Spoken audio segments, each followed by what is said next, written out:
ஐயா அடுத்த பழமொழி என்ன அப்படின்னா, அரசன் அன்று கொள்வான், தெய்வம் நின்று கொள்ளும்னு ஒரு பழமொழி இருக்குது.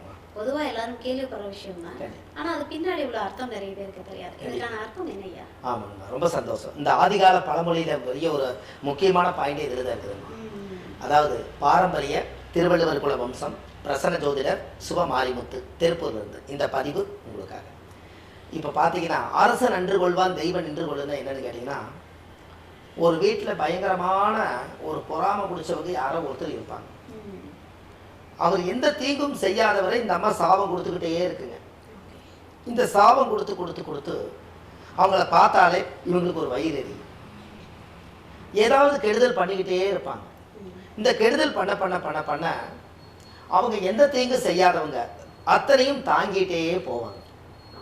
இந்த தாங்கிட்டே போனதுக்கப்புறம் கடைசியில் பார்த்தீங்கன்னா, என்னைக்காவது ஒரு நாள் இந்த சாபந்தத்தை இப்பெல்லாம் சம்மந்தமே இல்லாதவங்களுக்கு தேவையில்லாமல் முரண்பாடாக பேசுறது, தேவையில்லாமல் பிரச்சனையை உருவாக்கி விட்டுறது, ஒரு குடும்பத்தை கெடுக்கிறது, ஒரு குடும்பத்தை பழி வாங்கிறது, ஒருத்தருக்கு வந்து பொறாமத்தனம் பண்ணி ஒரு ஒரு கல்யாணத்தை தடுத்து நிறுத்துறது, தொழில் செய்ய விடாமல் ஏதாவது தடுதலை பண்ணுறது, இப்படி ஏதாவது ஒரு குடும்பத்துக்குள்ளே இந்த மாதிரி வஞ்சகம் உள்ள குடும்பங்கள் இருக்கும்.